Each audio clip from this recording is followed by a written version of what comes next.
Hello everyone, and welcome back to Dominion. I'm Kale, and if this is your first time watching, I create educational videos on the world of Hero Wars Mobile. Today we're going to be talking about how to lead a guild. This is actually part 1 of a 3-part sort of mini-series in my Beginner's Guide series about all the different aspects of leading the guild. Today we're going to be talking about just some basic stuff, how to actually create a guild, the responsibilities of a guild leader, and also how to set boundaries and stuff for your players so that you know who to keep and who to get rid of. Then, next video is going to be all about war, so setting up defense for war, learning how to assign attackers, and just all the general stuff you need to know to succeed in Guild Wars. Then the last video is going to be a little extra special thing, just a how-to video on how to create a guild Discord.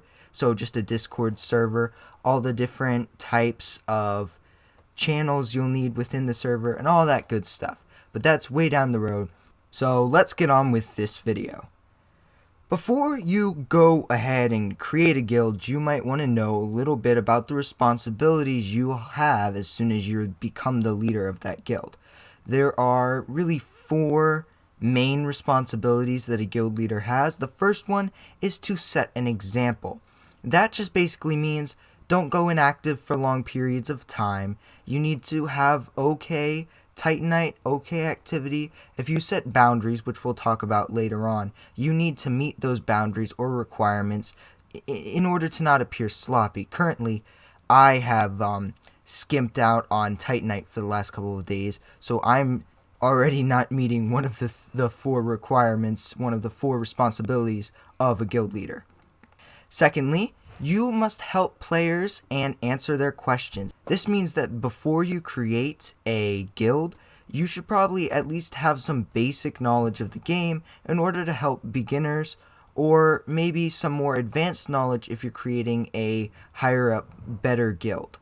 Number 3 is knowing when to kick players. We'll talk more about this later on, but basically this just means knowing when someone is just out of town versus when someone is truly inactive, not in the game, and you should free up their spot. You should also try to get rid of toxic players so they're not slowly dragging everyone down in your guild. Finally, a guild leader's biggest responsibility, I believe, is to promote morale. This means to sort of help the guild become a team and not just a group of 30 players who want to get glyphs and titans. This can be done through a variety of ways, just from talking to people in the in-game chat, to creating a guild Discord, to sparring inside of the training chat with other players and helping them figure out how their team should work, and also learning about their team as you do that.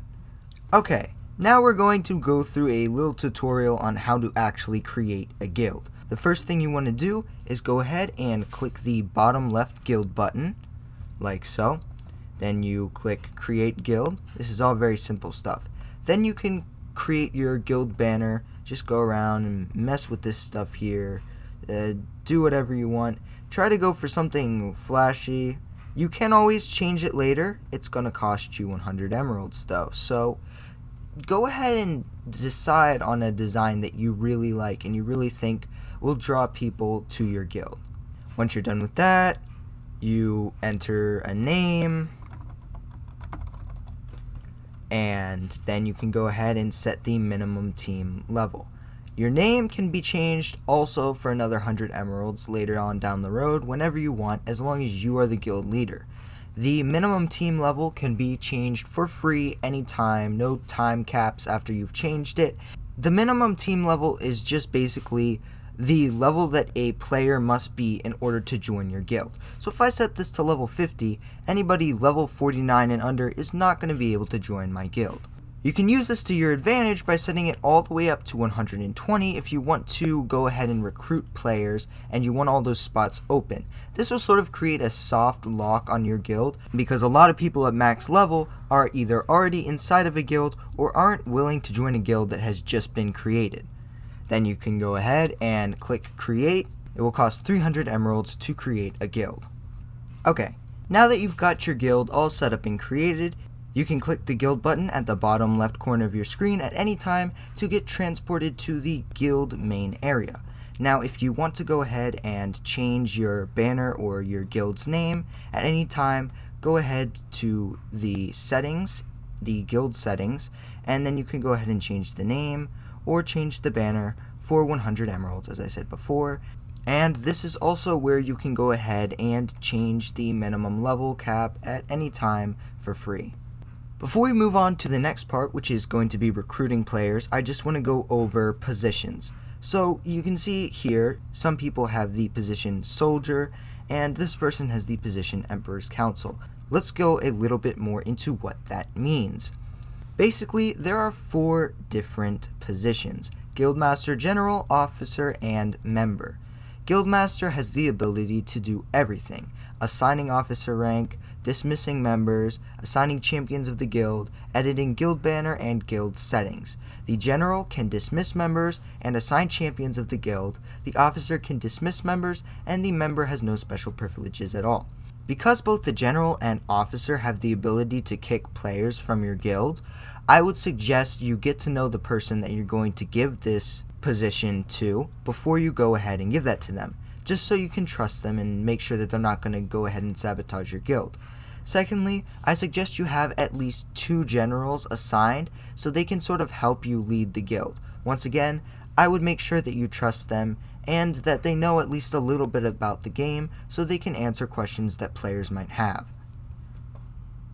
Now we're going to talk about recruiting players. There are 4 ways to get players into your guild.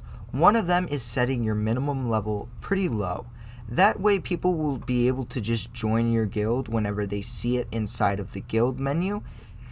If you're not in a guild, like you might have seen before, a list of guilds pops up when you press the guild menu, and your guild has a chance of showing up on there. However, this can lead to you getting a lot of inactive players or lower level players. If you want a better chance of getting really good active players, you want to go and actively recruit them. One of the easiest ways to do that is to just go ahead to the main chat on whatever server in Hero Wars you're at.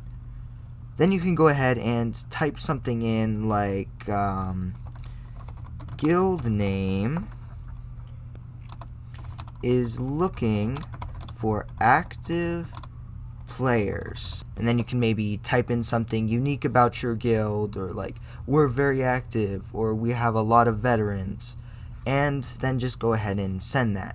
However, because of the abysmal chat mechanics in this game, it's very hard for people to get back to you in order to join your guild, because there's no private messages. So a much better and more preferred way to recruit players is to go on Discord.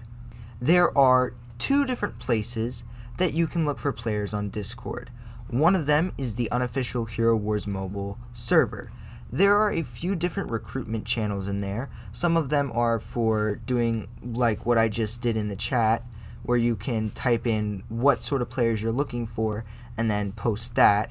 And there are some for players who are looking for a guild, so you can go ahead and see if any of those might meet your criteria.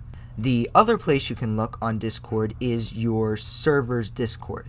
If you're wondering where you can find your server, you can try asking around in the chat, or I believe there is also a channel inside of Hero Wars Mobile Discord where they've posted a bunch of different server Discords, so you can go ahead and look in there too and see if maybe your server is located in there. Now you've recruited a bunch of players, or maybe just 2 or 3 or 4. You might want to set some boundaries now. Now these aren't game mechanics per se, more like something you enforce as a guild leader just to make sure people aren't slacking. One of the things you can do is you can set a minimum requirement for activity. Somewhere around 700 to 900 is a pretty good spot for beginning guilds. I've seen a lot of higher up guilds go all the way to 1500, but that's because a lot of their players are actively spending.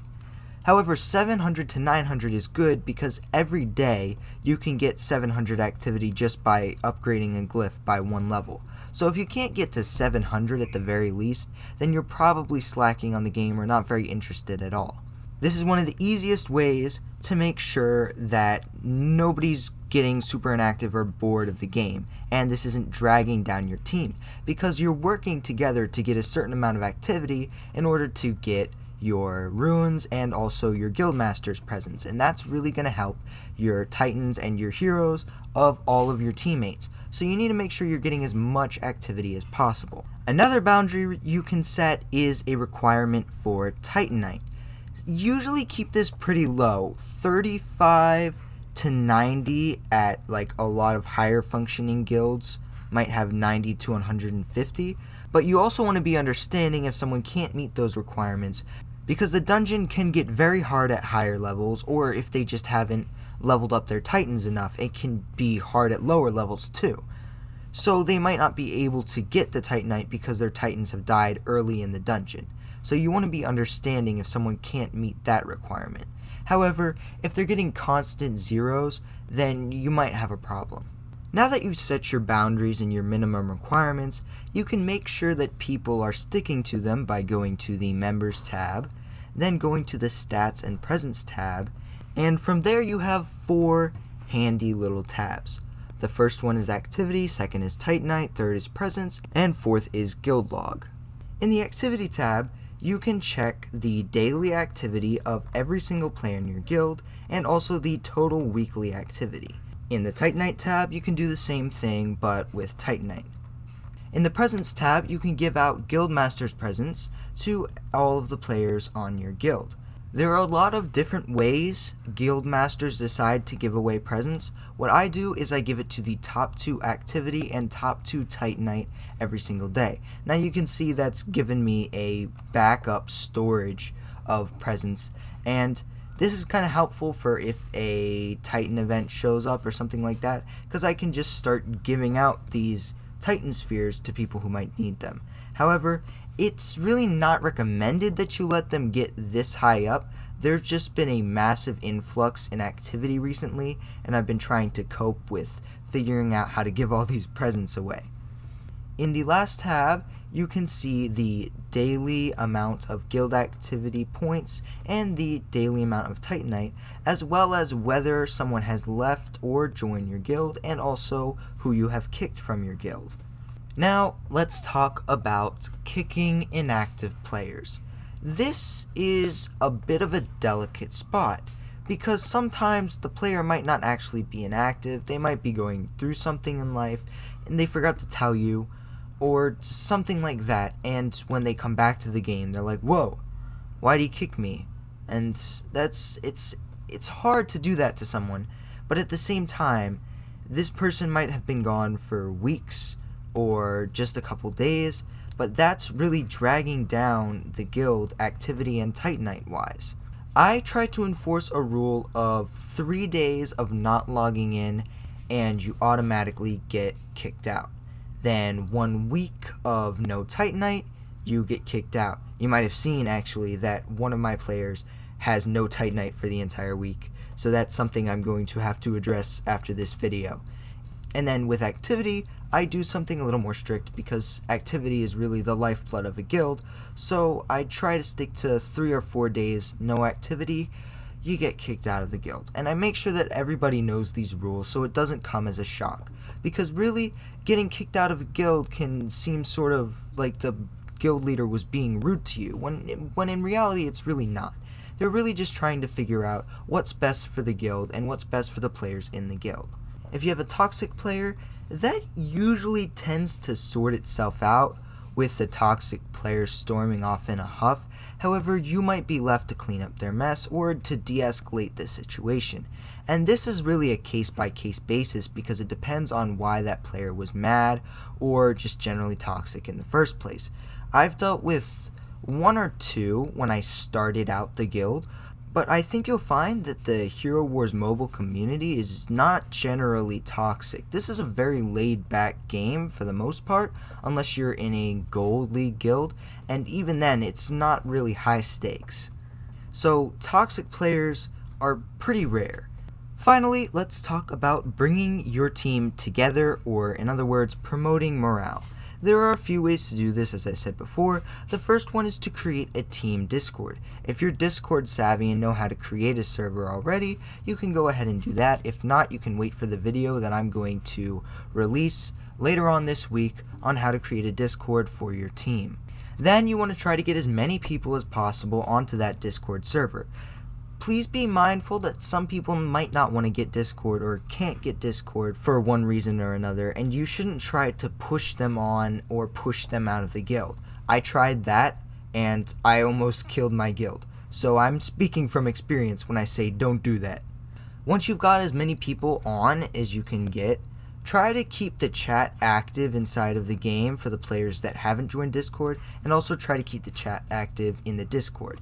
If you don't keep the chat active, the Discord might die out and players will sort of get bored of the monotonous day-to-day of Hero Wars Mobile.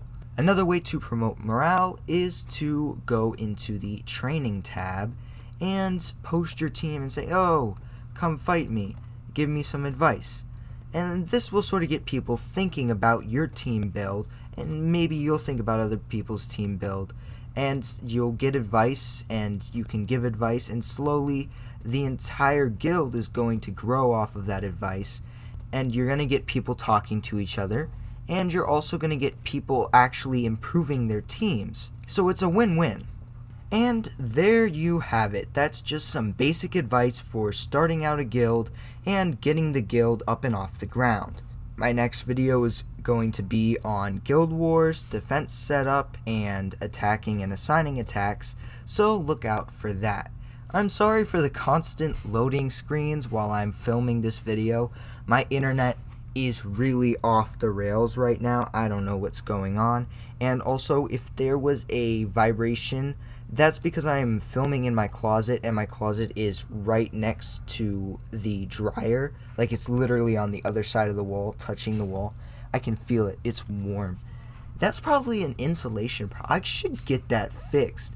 Anyway, so yeah, I apologize for that. And that's it for today. If you enjoyed this video, please drop a like down below. And if you enjoy my videos in general, please go ahead and subscribe. And until next time, keep on dominating.